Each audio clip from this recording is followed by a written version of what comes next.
ಓಂ ಶಾಂತಿ 24/3/22 ಶಿವ ಭಗವಾನ್ ವಾಚ. ಮಧುರ ಮಕ್ಕಳೇ, ಏಕಾಂತವಾಸಿಯಾಗಿ ಕುಳಿತುಕೊಂಡು ಓದುವುದರಿಂದ ಧಾರಣೆ ಬಹಳ ಚೆನ್ನಾಗಿ ಆಗುತ್ತದೆ. ಬೆಳಿಗ್ಗೆ ಎದ್ದು ವಿಚಾರ ಸಾಗರ ಮಂಥನ ಮಾಡುವಂತಹ ಅಭ್ಯಾಸವನ್ನು ಇಟ್ಟುಕೊಳ್ಳಿ. ಇವತ್ತಿನ ಮಹಾವಾಕ್ಯದಲ್ಲಿ ಬಾಬಾ ಈ ಸೃಷ್ಟಿಯ ನಾಟಕ ಸೋಲು ಗೆಲುವಿನ ಆಟ ಹೇಗಾಗಿದೆ, ಮಾಯೆ ಮತ್ತು ಈಶ್ವರ, ಮಾಯೆ ಬಂದಾಗ ಮಾಯೆಯ ಒಂದು ರಾಜ್ಯ ಹೇಗೆ ನಿರ್ಮಾಣವಾಗುತ್ತೆ, ಈಶ್ವರ ಬಂದು ಪುನಃ ನಮಗೆ ಮಾಯಾಜೀತರನ್ನಾಗಿ ಮಾಡಿ ವಿಶ್ವದ ಭಾಗ್ಯವನ್ನು ಹೇಗೆ ಕೊಡ್ತಾರೆ. ಅದು ಒಂದು ರಾಜ್ಯ, ಒಂದು ಧರ್ಮ, ಒಂದೇ ಒಂದು ವಿಶ್ವದ ರಾಜ್ಯ ಭಾಗ್ಯ ಇರುತ್ತೆ. ಅಲ್ಲಿ ಅನ್ಯ ಧರ್ಮಗಳಾಗಲಿ ಖಂಡಗಳಲ್ಲಿ ಇರುವುದಿಲ್ಲ. ಅಂತಹ ರಾಜ್ಯ ಭಾಗ್ಯವನ್ನು ತಂದೆ ಹೇಗೆ ಸ್ಥಾಪನೆ ಮಾಡ್ತಾರೆ, ಅದಕ್ಕೆ ಶಿವಾಲಯ ಅಂತ ಹೇಳಲಾಗುತ್ತೆ. ಬಾಬಾ ಇವತ್ತು ಅಮೃತ ವೇಳೆ ಎದ್ದು ವಿಚಾರ ಸಾಗರ ಮಂಥನ ಮಾಡಿ ಅಂತ ಹೇಳ್ತಾರೆ. ಭಕ್ತಿ ಮಾರ್ಗ ಹೇಗೆ ಸ್ಥಾಪನೆಯಾಗತ್ತೆ, ಭಕ್ತರು ಮೊದಲು ಯಾರಾಗ್ತಾರೆ, ಮಾಯೆಯಿಂದ ಆಡಂಬರದ ಜಗತ್ತು ಈಗ ಹೇಗೆ ಪರಿವರ್ತನೆಯಾಗತ್ತೆ, ಪ್ರತಿಯೊಂದು ದೃಶ್ಯ ಡ್ರಾಮಾದಲ್ಲಿ ಹೇಗೆ ನಿರ್ಮಾಣವಾಗಿದೆ ಅದು ಪುನಃ ರಿಪೀಟ್ ಆಗುತ್ತೆ.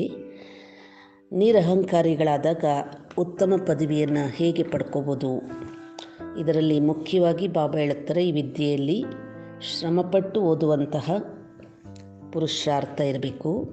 ಡ್ರಾಮಾದಲ್ಲಿ ಇದ್ದರೆ ನಾವು ಪಡಿತೀವಿ ಅನ್ನುವಂಥ ಆಲಸ್ಯದ ವಿಚಾರ ಇರಬಾರದು. ಈ ಮಾತುಗಳ ಬಗ್ಗೆ ಇವತ್ತು ಬಾಬಾ ವಿಶೇಷವಾಗಿ ಸ್ಪಷ್ಟಪಡಿಸ್ತಾರೆ. ಬಾಬಾ ಹೇಳುತ್ತಾರೆ, ಪೂರ್ತಿ ತೇರ್ಗಡೆ ಆಗಬೇಕು ಅಂದರೆ ಯಾವತ್ತೂ ಸಹ ಈ ಆಲೋಚನೆ ಇರಬಾರದು, ಅದೃಷ್ಟದಲ್ಲಿದ್ದರೆ, ನಾಟಕದಲ್ಲಿದ್ದರೆ, ಡ್ರಾಮಾದಲ್ಲಿದ್ದರೆ ನನಗೆ ಸಿಗತ್ತೆ ಅಂತ. ಅದಕ್ಕೆ ಬದಲು ಬಾಬಾ ಹೇಳುತ್ತಾರೆ, ಹಗಲು ರಾತ್ರಿ ಶ್ರಮಪಟ್ಟು ಈ ವಿದ್ಯೆಯನ್ನು ಅಧ್ಯಯನ ಮಾಡಿ ಬಾಪ್ ದಾದಾರವರ ಹೃದಯ ಸಿಂಹಾಸನ ಅಧಿಕಾರಿಯಾಗುವಂಥ ಶ್ರೇಷ್ಠ ಸ್ಥಿತಿಯನ್ನು ಮಾಡ್ಕೋಬೇಕು. ನಿದ್ರೆಯನ್ನು ಗೆಲ್ಲುವಂಥವರಾಗಿ ಖುಷಿಯಲ್ಲಿರಬೇಕು. ಬಾಕಿ ಬಾಬಾ ಹೇಳುತ್ತಾರೆ, ಡ್ರಾಮಾದಲ್ಲಿದ್ದರೆ ನಮಗೆ ಸಿಗುತ್ತೆ ಎನ್ನುವಂಥ ಆಲೋಚನೆ ಬರಬಾರದು. ಇದರಿಂದ ಆಲಸ್ಯ ಅಥವಾ ಹುಡುಗಾಟಿಕೆ ಬಂದ್ಬಿಡುತ್ತೆ. ಇವತ್ತಿನ ಗೀತೆ, ನಿಮ್ಮನ್ನು ಪಡೆದು ನಾವು ಜಗತ್ತನ್ನೇ ಪಡೆದೆವು. ಬಾಬಾ ಕೇಳ್ತಾರೆ, ಈ ಹಾಡಿನ ಅರ್ಥ ಆಯ್ತಾ?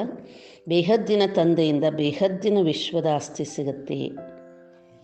ಅದರಿಂದ ತಂದೆಯನ್ನು ಪಡ್ಕೊಂಡ್ವಿ ಅಂದರೆ ಅವಶ್ಯವಾಗಿ ತಂದೆಯಿಂದ ರಾಜ್ಯ ಭಾಗ್ಯವನ್ನು ಪಡ್ಕೋತೀವಿ. ಬಾಬಾ ಹೇಳ್ತಾರೆ, ಇಡೀ ವಿಶ್ವದ ಮಾಲೀಕರು, ಅಲ್ಲಿ ಯಾವುದೇ ಕೊರತೆ ಇರೋದಿಲ್ಲ. ಒಂದು ತಂದೆಯಿಂದ ಒಂದು ರಾಜಧಾನಿ ಪಡಿತೀವಿ. ಆ ರಾಜಧಾನಿಯನ್ನು ಒಬ್ಬ ಮಹಾರಾಜ ಮಹಾರಾಣಿ ಮಾತ್ರ ರಾಜ್ಯಭಾರ ಮಾಡ್ತಾರೆ. ತಂದೆನೂ ಒಬ್ಬರೇ, ರಾಜಧಾನಿ ಸಹ ಒಂದೇ, ಯಾವುದೇ ಭಿನ್ನತೆ ವಿಭಾಗಗಳು ಇರೋದಿಲ್ಲ. ಭಾರತದಲ್ಲೇ ಒಂದೇ ಮಹಾರಾಜ ಮಹಾರಾಣಿ ಲಕ್ಷ್ಮೀನಾರಾಯಣರ ರಾಜಧಾನಿ ಇತ್ತು. ಬಾಬಾ ಹೇಳ್ತಾರೆ, ಅದನ್ನೇ ಅದ್ವೈತ ರಾಜಧಾನಿ ಅಂತ ಹೇಳಲಾಗುತ್ತೆ. ತಂದೆ ಒಬ್ಬರೇ ಮಕ್ಕಳ ಮುಖಾಂತರ ಈ ರಾಜಧಾನಿಯನ್ನು ಸ್ಥಾಪನೆ ಮಾಡ್ತಾ ಇದ್ದಾರೆ. ಮತ್ತೆ ಬಾಬಾ ಹೇಳ್ತಾರೆ, ನೀವು ಮಕ್ಕಳೇ ವಿಶ್ವದ ರಾಜ್ಯ ಭಾಗ್ಯವನ್ನು ಅನುಭವ ಮಾಡ್ತೀರಾ. ಇದು ಪ್ರತಿ 5,000 ವರ್ಷಗಳ ನಂತರ ತಂದೆಯಿಂದ ನಾವು ರಾಜ್ಯ ಭಾಗ್ಯವನ್ನು ಪಡ್ಕೊಳ್ತೀವಿ. ಬಾಬಾ ಹೇಳ್ತಾರೆ, ಇದು ಸೋಲು ಗೆಲುವಿನ ಆಟ. ಮಾಯೆಯಿಂದ ಸೋತ ನಂತರ ಮತ್ತೆ ನೀವು ಶ್ರೀಮತದ ಮೇಲೆ ನಡೆದು ರಾವಣನ ಮೇಲೆ ವಿಜಯಿಗಳಾಗ್ತೀರಲ್ವ. ಬಾಬಾ ಹೇಳ್ತಾರೆ, ವಿಶ್ವದ ಮಾಲೀಕರಾಗಿ ಇರ್ತೀವಿ ಅಂದರೆ ಸದಾ ಖುಷಿಯಲ್ಲಿರ್ತೀವಿ ಎಂಬ ನಿಶ್ಚಯ ಬುದ್ಧಿ ಇರುವಂಥವರು ಅನನ್ಯ ಮಕ್ಕಳು ಇದ್ದಾರೆ.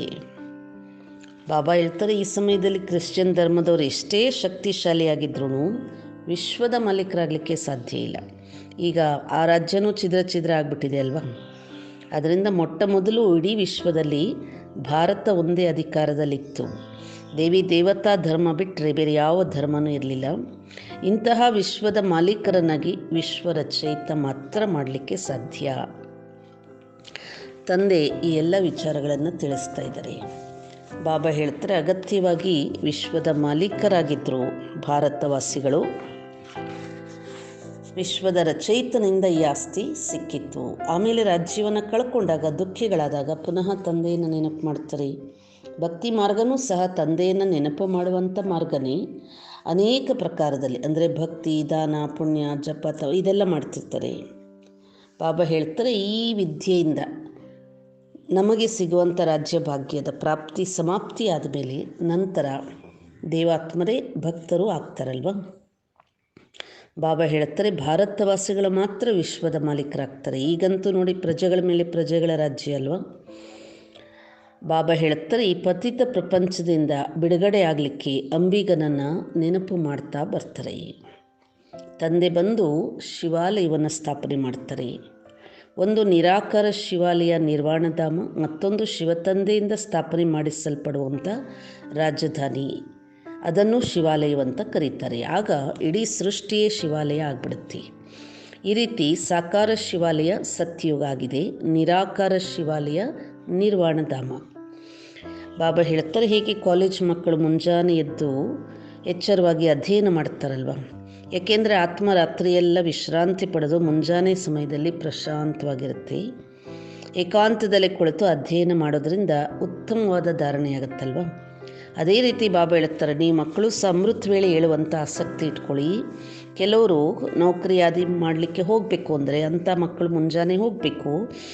ಅಂಥವ್ರಿಗೆ ಬಾಬಾ ಹೇಳ್ತಾರೆ, ಬೆಳಿಗ್ಗೆ ಸಮಯ ಆಗೋದಿಲ್ಲ ಅಂದರೆ ಸಾಯಂಕಾಲ ಕೂತ್ಕೊಳ್ಬೇಕು, ಏಕೆಂದರೆ ಮುಸ್ಸಂಜೆಯಲ್ಲಿ ದೇವತೆಗಳು ಪರಿಕ್ರಮ ಮಾಡ್ತಾರೆ ಅಂತ ಹೇಳ್ತಾರಲ್ವ.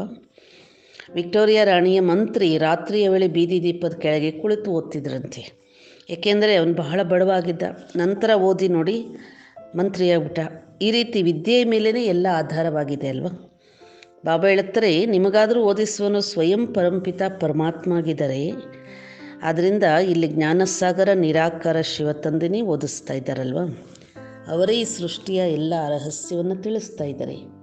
ಈ ಸಮಯದಲ್ಲಿ ಬಾಬಾ ಹೇಳ್ತಾರೆ, ನೀವು ಬ್ರಾಹ್ಮಣ ವಂಶಾವಳಿಯಾಗಿದ್ದೀರಿ, ನಂತರ ವಿಷ್ಣು ವಂಶಾವಳಿ ಅಂದರೆ ದೇವತಾ ವಂಶಾವಳಿ ಆಗ್ತೀರಾ, ಮತ್ತೆ ಇಳಿತಾ ಶೂದ್ರ ವಂಶಾವಳಿ ಆಗ್ತೀರಾ. ಈ ಎಲ್ಲ ಮಾತುಗಳನ್ನು ತಂದೆ ಕುಳಿತು ತಿಳಿಸ್ತಾ ಇದ್ದಾರಲ್ವ. ಬೇಹದ್ದಿನ ತಂದೆಯಿಂದ ಶ್ರೀಮತದಂತೆ ನಡೆದು ವಿಶ್ವ ಮಹಾರಾಜ ಮಹಾರಾಣಿ ಆಗಲಿಕ್ಕೆ ಬಂದಿದ್ದೀವಿ ಅನ್ನುವಂಥದ್ದು ತಂದೆ ನಮಗೆ ತಿಳಿಸ್ತಾ ಇದ್ದಾರೆ. ಬಾಬಾ ಹೇಳ್ತಾರೆ, ಅಲ್ಲಿ ಪ್ರಜೆಗಳು ಸಹ ವಿಶ್ವದ ಮಾಲೀಕರಾಗಿರ್ತಾರೆ. ಈ ವಿದ್ಯೆಯಲ್ಲಿ ಬಹಳ ಬುದ್ಧಿವಂತರಾಗಿರಬೇಕು ಅಂತಾರೆ ಬಾಬಾ. ಎಷ್ಟು ಓದ್ತೀರಾ ಅಷ್ಟು ಓದಿಸ್ಲೂ ಬೇಕು, ಅಷ್ಟಷ್ಟು ಶ್ರೇಷ್ಠ ಪದವಿ ಪಡಿಬೋದು. ಈ ವಿದ್ಯೆನ ಬಾಬಾ ಹೇಳ್ತಾರೆ, ಎಲ್ಲರೂ ಓದ್ಬೋದು. ಎಲ್ಲರೂ ಒಬ್ಬರಿಂದನೇ ಓದ್ತಾರಲ್ವ, ಬಾಕಿ ನಂಬರ್ ವಾರ್ ಧಾರಣೆ ಆಗುತ್ತೆ. ಅವಶ್ಯವಾಗಿ ಬಾಬಾ ಹೇಳ್ತಾರೆ, ರಾಜರ ಮುಂದೆ ದಾಸದಾಸಿರು ಬೇಕಲ್ವ. ದಾಸದಾಸರು ಅಂತ ಅರಮನೆಯಲ್ಲಿರ್ತಾರೆ, ಪ್ರಜೆಗಳು ಹೊರಗಡೆ ಇರ್ತಾರೆ. ಅಲ್ಲಿ ಅರಮನೆಗಳು ಬಾಬಾ ಹೇಳ್ತಾರೆ ಬಹಳ ವಿಶಾಲವಾಗಿರುತ್ತೆ, ಬಹಳ ಸ್ಥಳಾವಕಾಶ ಇರುತ್ತೆ, ಮನುಷ್ಯರು ಕಡಿಮೆ ಇರ್ತಾರೆ, ಹಣಕ್ಕಾಗಿ ಎಂದೂ ದುಃಖಿಗಳಾಗೋದಿಲ್ಲ. ವೈಕುಂಠ ಅಂತ ಹೆಸರೇ ಎಷ್ಟು ಶ್ರೇಷ್ಠ ಅಲ್ವಾ ಅಂತಾರೆ ಬಾಬಾ. ಒಬ್ಬ ತಂದೆಯ ಮತದ ಮೇಲೆ ನಡೆಯೋದ್ರಿಂದ ಇಂತಹ ವಿಶ್ವದ ಮಾಲೀಕರು ಆಗ್ತೀರಾ. ಬಾಬಾ ಹೇಳ್ತಾರೆ, ಸೂರ್ಯವಂಶ ಲಕ್ಷ್ಮೀನಾರಾಯಣರ ನಂತರ ಅವರ ಮಕ್ಕಳು ಸಿಂಹಾಸನದ ಮೇಲೆ ಕೂತ್ಕೋತಾರೆ. ಆಗ ಅವರ ಮಾಲೆ ಆಗುತ್ತೆ. 8 ರತ್ನಗಳು ಗೌರವಾರ್ಥವಾಗಿ ತೇರ್ಗಡೆ ಆಗ್ತಾರೆ, ಪಾಸ್ ವಿತ್ ಆನರ್ ಅಂತ ಹೇಳ್ತಾರೆ. ಅವರನ್ನೇ ನವರತ್ನಗಳ ಉಂಗುರವನ್ನು ಮಾಡಿ ಭಕ್ತರು ತೊಡ್ಕೋತಾರೆ, ಕೈಯಲ್ಲಿ ಇಟ್ಕೊಳ್ತಾರೆ. ಮಧ್ಯದಲ್ಲಿ ಇದ್ದ ಒಂದು ಉಳಿದವರ ಅಷ್ಟರತ್ನಗಳು. ತಂದೆ ಒಂದು ಉಂಗರ, ಒಂದು ರತ್ನ ಮಧ್ಯದಲ್ಲಿರುತ್ತೆ, ಅದು ತಂದೆಯ ಗುರುತು. ಬಾಕಿ ಅಷ್ಟರತ್ನಗಳು ಬಾಬಾ ಹೇಳುತ್ತಾರೆ ಪೂರ್ತಿ ಪಾಸಾಗುವಂಥವ್ರು. ಆದ್ದರಿಂದ ನವರತ್ನಗಳನ್ನು ಬಹಳಷ್ಟು ತೊಡ್ತಾ ಇದು ದೇವತೆಗಳ ಚಿಹ್ನೆ ಅಂತ ತಿಳ್ಕೊಂಡಿರ್ತಾರೆ. ಆದರೆ ನವರತ್ನಗಳು ಯಾರು ಅಂತ ಗೊತ್ತಿಲ್ಲ ಅಷ್ಟೇ. ನವರತ್ನಗಳ ಮಾಲೆಯನ್ನು ಸಹ ಹಾಕ್ಕೊಳ್ತಾರೆ. ಬಾಬಾ ಹೇಳುತ್ತಾರೆ, ಕ್ರಿಶ್ಚಿಯನರು ತಮ್ಮ ಕೈಗೆ ಮಾಲೆ ಹಾಕ್ಕೊಳ್ತಾರೆ. ಆ ಮಾಲೆಯಲ್ಲಿ ಮಾಲೆಯನ್ನು ಸಹ ತೊಡ್ಕೋತಾರೆ, ಕತ್ತಲು ಹಾಕ್ಕೋತಾರೆ. ಕ್ರಿಶ್ಚಿಯನರು ತಮ್ಮ ಕೈಗೆ ಮಾಲೆಯನ್ನು ಹಾಕ್ಕೊಳ್ತಾರೆ. ಆ ಮಾಲೆಯಲ್ಲಿ ಅಷ್ಟರತ್ನಗಳಿದ್ದು ಮೇಲೆ ಹೂವು ಇರ್ತದೆ. ಇದು ಮುಕ್ತಿಯನ್ನು ಪಡೆಯುವಂಥವರ ಮಾಲೆ, ಒಂದು ಜೀವನ್ಮುಕ್ತಿಯನ್ನು ಪಡೆಯುವಂಥವರ ಮಾಲೆ. ಬಾಬಾ ಹೇಳ್ತಾರೆ, ಇದರಲ್ಲಿ ಪ್ರವೃತ್ತಿಯಲ್ಲಿರುವವರ ಮಾಲೆ ಇರ್ತದೆ. ಆ ಮಾಲೆಯಲ್ಲಿ ಹೂವಿನ ಜೊತೆಯಲ್ಲಿ ಜೋಡಿ ಮಣಿ ಅಗತ್ಯವಾಗಿರುತ್ತೆ. ಬಹುಶಃ ಬಾಬಾ ಹೇಳ್ತಾರೆ, ಕ್ರಿಶ್ಚಿಯನ್ರು ಹಾಕುವಂಥ ಮಾಲೆ ಪೋಪ್ರವರ ನಂಬರ್ ವಾರ್ ಮಾಲೆ ಮಾಡ್ಬೋದು, ಆದರೆ ಅರ್ಥ ತಿಳಿಸ್ಬೇಕಾಗುತ್ತೆ. ವಾಸ್ತವಿಕವಾಗಿ ಬಾಬಾ ಹೇಳ್ತಾರೆ, ಎಲ್ಲರೂ ಜಪ ಮಾಡುವಂಥ ಮಾಲೆ ಇದು ಒಂದೇ, ನವರತ್ನಗಳ ಮಾಲೆ. ಈಗ ಶಿವತಂದೆ ಹಾಗೂ ಮಕ್ಕಳು ಪರಿಶ್ರಮ ಪಡ್ತಾ ಇದ್ದೀರಲ್ವ, ಯಾವುದಕ್ಕಾಗಿ ಅಂದರೆ ಬಾಬಾ ಹೇಳುತ್ತಾರೆ ಪುನಃ ವಿಶ್ವದಲ್ಲಿ ಒಂದು ದೇವತಾ ರಾಜ್ಯ ಸ್ಥಾಪನೆ ಮಾಡಲಿಕ್ಕೆ. ಬಾಬಾ ಹೇಳುತ್ತಾರೆ ಇದು ಪ್ರವೃತ್ತಿ ಮಾರ್ಗವಾಗಿರೋದ್ರಿಂದ ಪ್ರವೃತ್ತಿಯಲ್ಲಿರುವಂಥವರು ಸಹ ಬೇರೆಯವರಿಗೆ ತಿಳಿಸ್ಲಿಕ್ಕೆ ಸೇವೆ ಮಾಡಲಿಕ್ಕೆ ಬರಬೇಕು. ಆಗ ಅವ್ರಿಗೆ ಅರ್ಥ ಆಗುತ್ತೆ ಇದು ಪ್ರವೃತ್ತಿ ಮಾರ್ಗ ಅಂತ. ಬಾಬಾ ಹೇಳ್ತಾರೆ ಸತ್ಯಯುಗದಲ್ಲಿ ನೋಡಿ ಯಾರ ಪತ್ನಿನೂ ಸಹ ಅಕಾಲ ಮೃತ್ಯು ಹೊಂದೋದಿಲ್ಲ. ಸಮಯ ಮುಗಿದ ಮೇಲೆ ಶರೀರವನ್ನು ಬಿಡ್ತಾರೆ. ಅದರಿಂದ ಅಲ್ಲಿ ಅಳುವಂಥ ಅವಶ್ಯಕತೆ ಇರಲ್ಲ. ವೈಕುಂಠ ಅಂತ ಹೆಸರಿದೆ ಅಲ್ವಾ. ಬಾಬಾ ಹೇಳ್ತಾರೆ ಈ ಸಮಯದಲ್ಲಿ ನೋಡಿ ರಷ್ಯಾ ಅಮೆರಿಕ ಎಲ್ಲ ಕಡೆ ಮಾಯೆಯ ಆಡಂಬರ ಭಾಳ ಇದೆ. ಈ ವಿಮಾನ ವಾಹನಗಳು ಎಲ್ಲ ತಂದೆಯ ಪ್ರವೇಶ ಆದ ನಂತರ ಬಂದಿದೆ ತಾನೆ. 100 ವರ್ಷಗಳ ಮಧ್ಯದಲ್ಲಿ ಇವೆಲ್ಲ ತಯಾರಾಗಿದೆ. ಅಂದರೆ ಇದು ಮರೀಚಿಕೆ ಅಂತ ರಾಜ್ಯ. ಇದನ್ನು ಮಾಯೆಯ ಆಡಂಬರ ಅಂತ ಹೇಳಲಾಗುತ್ತೆ. ಅಲ್ಪಕಾಲದ ವಿಜ್ಞಾನದ ಈ ಅಂತಿಮ ಆಡಂಬರ ಅಂತಾರೆ ಬಾಬಾ. ಮತ್ತು ಇದೆಲ್ಲ ಸ್ವರ್ಗದಲ್ಲೂ ಉಪಯೋಗ ಆಗುತ್ತೆ. ಈಗ ಈ ಮಾಯೆಯ ಆಕರ್ಷಣೆಯಲ್ಲಿ ಖುಷಿಯ ಜೀವನವನ್ನು ಮಾಡ್ತಾರೆ. ಮತ್ತು ಇದೇ ಮಾಯೆಯಿಂದ ವಿನಾಶನೂ ಆಗುತ್ತೆ. ಅದರಿಂದ ಈಗ ಬಾಬಾ ಹೇಳ್ತಾರೆ ನೀವು ಶ್ರೀಮತದಂತೆ ನಿಮ್ಮ ರಾಜ್ಯವನ್ನು ಪಡಿತಾ ಇದ್ದೀರಾ. ಯಾವುದನ್ನು ಯಾರೂ ಕಸಿದುಕೊಳ್ಳಿಕ್ಕೆ ಸಾಧ್ಯ ಅಲ್ಲಿ ಯಾವುದೇ ವಿಪತ್ತುಗಳು ಇರೋದಿಲ್ಲ ಅಂತಾರೆ ಬಾಬಾ. ಯಾಕೆ ಮಾಯೆಯ ರಾಜ್ಯನೇ ಇರಲ್ಲ ಅಲ್ವಾ. ಆದ್ದರಿಂದ ಬಾಬಾ ಹೇಳ್ತಾರೆ ಉತ್ತಮ ರೀತಿಯಲ್ಲಿ ಓದಬೇಕಲ್ವ. ಕಲ್ಪದ ಹಿಂದೆ ಪ್ರತಿಯೊಬ್ಬರು ಯಾರು ಓದಿದ್ರು ಅವರೇ ಪುನಃ ತಂದೆ ಹತ್ರ ಬಂದು ತಿಳ್ಕೊಳ್ತಾರೆ. ಬಾಬಾ ಹೇಳ್ತಾರೆ ಈ ದೃಶ್ಯ ಕಲ್ಪದ ಹಿಂದೆ ನಡೆದಿತ್ತು, ಪುನಃ ಇದೇ ನಡೀತಾ ಇದೆ. ಉಳಿದ ಹಾಗೆ ಬಾಬಾ ಹೇಳ್ತಾರೆ ಈ ಧರ್ಮದವರ ಯಾರು ಇಲ್ಲ ಅವರು ಈ ಜ್ಞಾನ ಪಡ್ಕೊಳ್ಳಲ್ಲ, ಅಥವಾ ಅವ್ರ ಬುದ್ಧಿಯಲ್ಲಿ ಈ ಜ್ಞಾನ ಕೂತ್ಕೊಳ್ಳೋದಿಲ್ಲ. ಈಶ್ವರಿಯ ಮಕ್ಕಳಾಗಿರೋದ್ರಿಂದ ಬಾಬಾ ಹೇಳ್ತಾರೆ ನಿಮ್ಮ ಚಲನೆ ಬಹಳ ಶ್ರೇಷ್ಠ ಇರಬೇಕು, ರಾಯಲ್ ಇರಬೇಕು. ಸತ್ಯಯುಗದಲ್ಲಿ ಎಲ್ಲರ ಚಲನೆ ಬಹಳ ರಾಯಲ್ ಆಗಿರುತ್ತೆ. ಬಾಬಾ ಹೇಳ್ತಾರೆ ಇಲ್ಲಿ ತಂದೆ ನಮ್ಮನ್ನು ಕುರಿಯಿಂದ ಹುಲಿಯನ್ನಾಗಿ ಮಂಗನಿಂದ ದೇವತೆಗಳನ್ನಾಗಿ ಮಾಡ್ತಿದ್ದಾರೆ. ಆದ್ದರಿಂದ ಬಾಬಾ ಹೇಳ್ತಾರೆ ಪ್ರತಿ ಮಾತಲ್ಲಿ ನಿರಹಂಕಾರಿತನ ಇರಬೇಕು, ಅಹಂಕಾರ ಇರಬಾರ್ದು. ನಾನು ಎಂತಹ ಕರ್ಮ ಮಾಡ್ತೀನಿ ನನ್ನನ್ನು ನೋಡಿ ಅನ್ಯರು ಮಾಡ್ತಾರೆ ಎಂಬ ಮಾತು ನೆನಪಿರಬೇಕು ಅಂತಾರೆ ಬಾಬಾ. ತಮ್ಮ ಕೈಯಿಂದ ತಾವೇ ಎಲ್ಲ ಕೆಲಸವನ್ನು ಮಾಡಬೇಕು. ಬಾಬಾ ಹೇಳ್ತಾರೆ ಎಲ್ಲಿಯವರೆಗೆ ಸ್ಥಿತಿ ಶ್ರೇಷ್ಠ ಆಗಲ್ಲ ಅಲ್ಲಿವರೆಗೆ ಎಲ್ಲರ ಮನಸ್ಸಿನ ಮೇಲೆ ವಿಜಯಗಳು ಹೇಗಾಗ್ತೀರಾ, ಸಿಂಹಾಸನದ ಮೇಲೆ ಹೇಗೆ ಕೂತ್ಕೋತೀರಾ.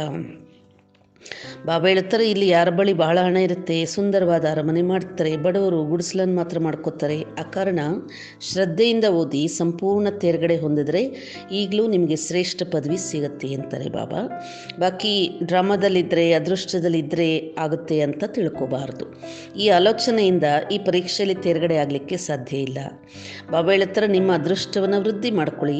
ಹಗಲು ರಾತ್ರಿ ಶ್ರಮಪಟ್ಟು ಓದಬೇಕು, ನಿದ್ರೆಯನ್ನು ಗೆಲ್ಲುವಂಥವ್ರಾಗಬೇಕು. ರಾತ್ರಿ ಎಚ್ಚರವಾಗಿದ್ದು ವಿಚಾರ ಸಾಗರ ಮಂಥನ ಮಾಡಿ ಬಹಳ ಖುಷಿಯಾಗುತ್ತೆ. ಬಾಬಾ ಹೇಳ್ತಾರೆ ಈ ವಿಚಾರ ಸಾಗರ ಮಂಥನ ಮಾಡ್ತೀವಿ ಅಂತ ತಂದೆಗೆ ಯಾರು ಹೇಳೋದೇ ಇಲ್ಲ. ಅಂದರೆ ರಾತ್ರಿಯಲ್ಲಿ ಯಾರು ಎಚ್ಚರವಾಗೋದಿಲ್ಲ ಅಂತ ತಂದೆ ತಿಳ್ಕೊಳ್ತಾರೆ. ಬಹುಶಃ ಬಾಬಾ ಹೇಳ್ತಾರೆ ಇವರ ಪಾತ್ರನೇ ಈ ರೀತಿ ವಿಚಾರ ಸಾಗರ ಮಂಥನ ಮಾಡುವಂಥರಲ್ಲ ಅಂತ ತಿಳ್ಕೊಳ್ತಾರೆ. ಅದರಲ್ಲಿ ನಂಬರ್ 1 ಮಗು ಬ್ರಹ್ಮರವರಲ್ವ.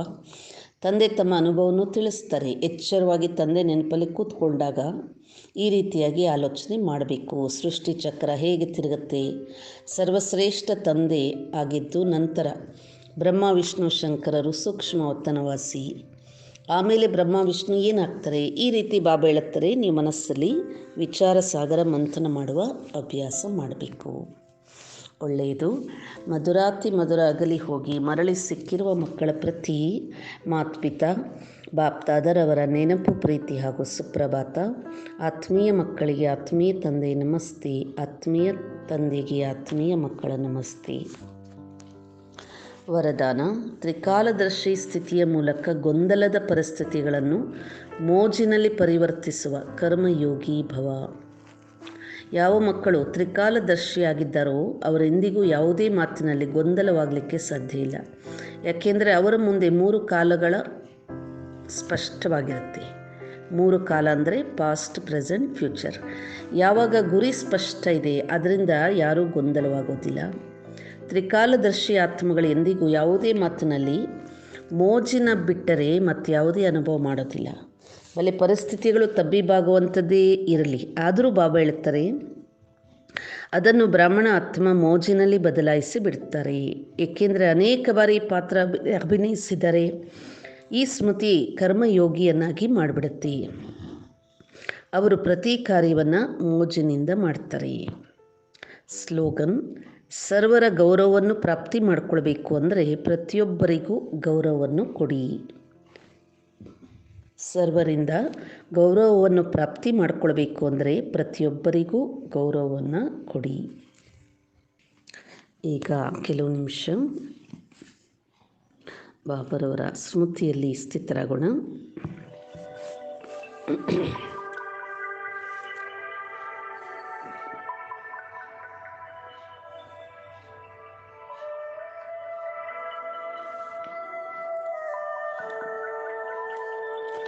ಇವತ್ತು ಬಾಬಾ ಪರಮ ಶಿಕ್ಷಕನಾಗಿ ಬೇಹದ್ದಿನ ವಿಶ್ವದ ಮಾಲೀಕತ್ವವನ್ನು ಪಡೆಯುವಂಥ ಶ್ರೇಷ್ಠ ವಿದ್ಯೆಯನ್ನು ಕಲಿಸುವಂಥವರಾಗಿದ್ದಾರೆ. ನಾನಾತ್ಮ ಪುನಃ ಈ ಶ್ರೇಷ್ಠ ವಿದ್ಯೆಯಿಂದ ಸ್ವಯಂ ಭಗವಂತನೇ ಸ್ಥಾಪನೆ ಮಾಡುವಂಥ ಶಿವಾಲಯಕ್ಕೆ ಪುನಃ ಮಾಲೀಕನಾಗುತ್ತಿದ್ದೀನಿ. ಈ ಶ್ರೇಷ್ಠ ಸ್ಮೃತಿಯಲ್ಲಿ ಸ್ಥಿತರಾಗೋಣ.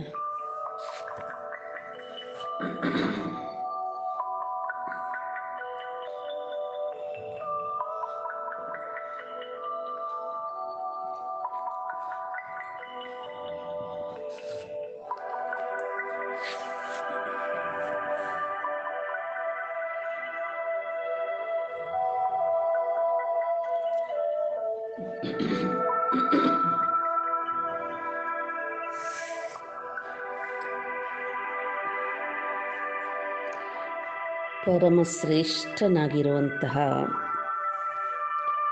ಪರಮ ಶಿಕ್ಷಕನಾಗಿರುವಂತಹ ಅತಿ ಪ್ರಿಯ ಶಿವ ತಂದೆಯೇ,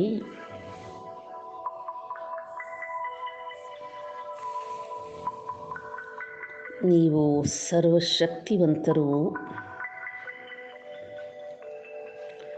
ಸರ್ವಜ್ಞರೂ ಆಗಿದ್ದೀರಿ.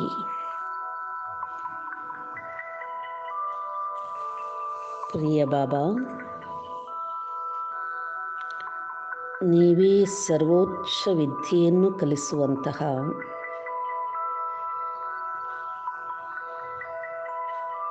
ಸರ್ವೋಚ್ಚ ಶಿಕ್ಷಕರೂ ಆಗಿದ್ದೀರಿ.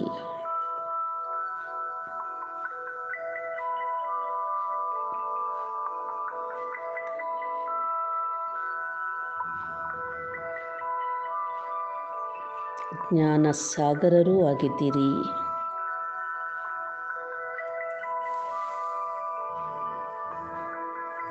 ನೀವೇ ಸೃಷ್ಟಿಯಲ್ಲಿ ಪುನಃ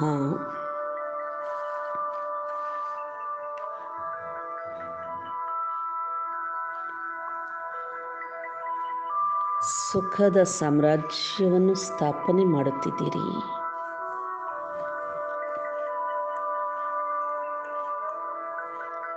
ಪ್ರಿಯ ಬಾಬಾ, ನೀವೆಂತಹ ಅದ್ಭುತ ಚಮತ್ಕಾರ ಮಾಡುವಂಥವರಾಗಿದ್ದೀರಿ.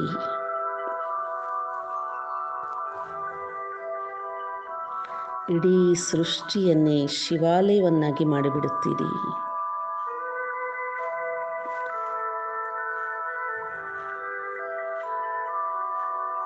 ಓಹೋ ಬಾಬಾ, ನೀವು ಸ್ವರ್ಗದ ರಚಯಿತನಾಗಿದ್ದೀರಿ.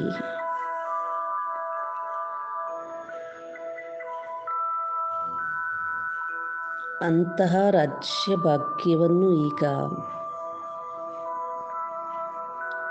ನಾವು ಮಕ್ಕಳಿಗೆ ನೀಡುತ್ತಿದ್ದೀರಿ.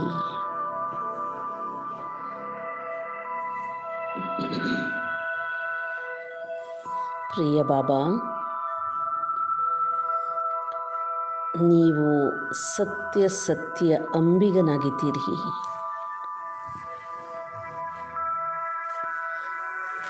ನೀವೇ ನಮ್ಮನ್ನು ಈ ಪತಿತ ಜಗತ್ತಿನಿಂದ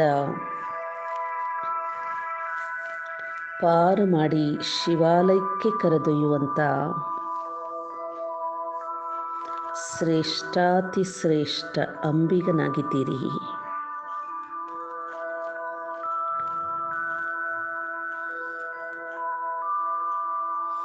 ಎಲ್ಲರ ಜೀವನ ದೋಣಿಯನ್ನು ಮಾಯೆಯ ಬಂಧನದಿಂದ ಬಿಡಿಸಿ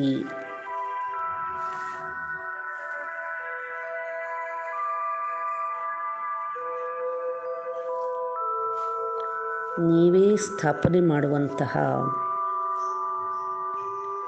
ಈಶ್ವರೀಯ ಸಾಮ್ರಾಜ್ಯದ ದಡಕ್ಕೆ ಕರೆದೊಯ್ಯುತ್ತೀರಿ.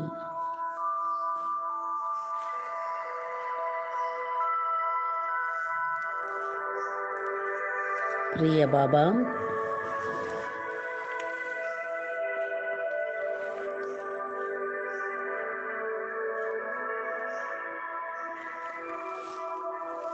ನೀವೆಷ್ಟು ದಯಾಸಾಗರರು, ಪ್ರೇಮದ ಸಾಗರರು ಆಗಿದ್ದೀರಿ.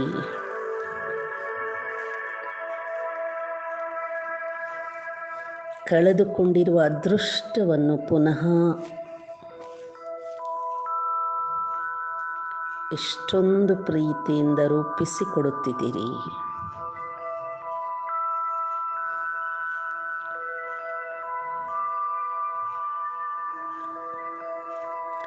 ನೀವೇ ನಮ್ಮ ಭಾಗ್ಯ ವಿಧಾತನೂ ಆಗಿದ್ದೀರಿ.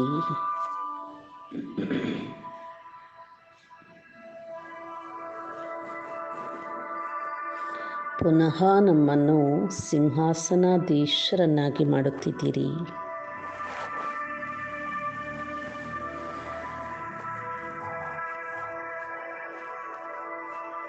ಪ್ರಿಯ ಬಾಬಾ,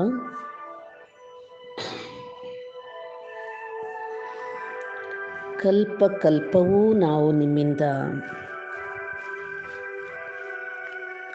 ಈ ಶ್ರೇಷ್ಠ ರಾಜ್ಯ ಭಾಗ್ಯವನ್ನು ಪಡೆದಿದ್ದೇವೆ. ಈಗ ಪುನಃ ನಾವು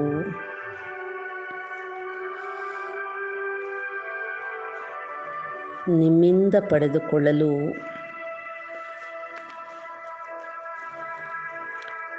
ನೀವೇ ಓದಿಸುತ್ತಿರುವ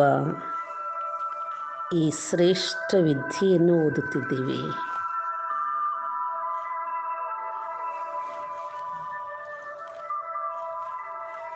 ಪ್ರಿಯ ಬಾಬಾ, ಈಗಲೂ ಅವಶ್ಯವಾಗಿ ನಿಮ್ಮಿಂದ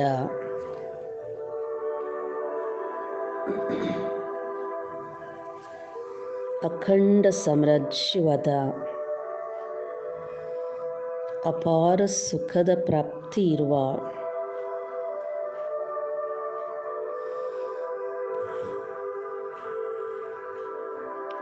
ವಿಶ್ವದ ರಾಜ್ಯ ಭಾಗ್ಯವನ್ನು ನಿಮ್ಮಿಂದ ಪಡೆದುಕೊಳ್ಳುತ್ತೇವೆ.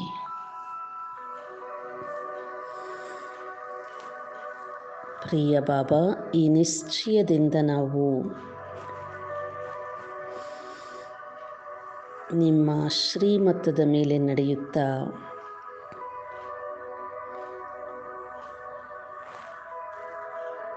ಅವಶ್ಯವಾಗಿ ವಿಶ್ವದ ಮಾಲೀಕರಾಗುತ್ತೇವೆ.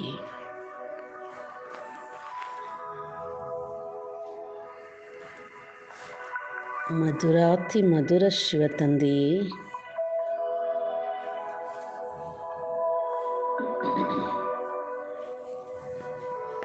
ಇಂತಹ ಶ್ರೇಷ್ಠ ವಿದ್ಯೆಯನ್ನು ಓದಿಸುತ್ತಿರುವ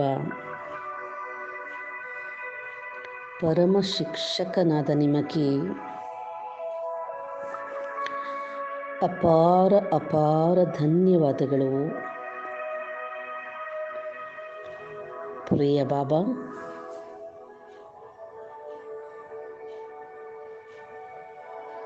ನಿಮ್ಮ ಶ್ರೀಮತವನ್ನು ಪ್ರತಿ ಹೆಜ್ಜೆಯಲ್ಲಿ ಧಾರಣೆ ಮಾಡುತ್ತಾ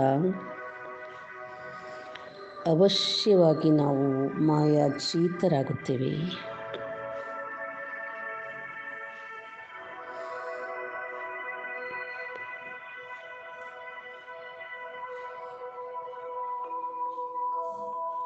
ಓಂ ಶಾಂತಿ ಶಾಂತಿ.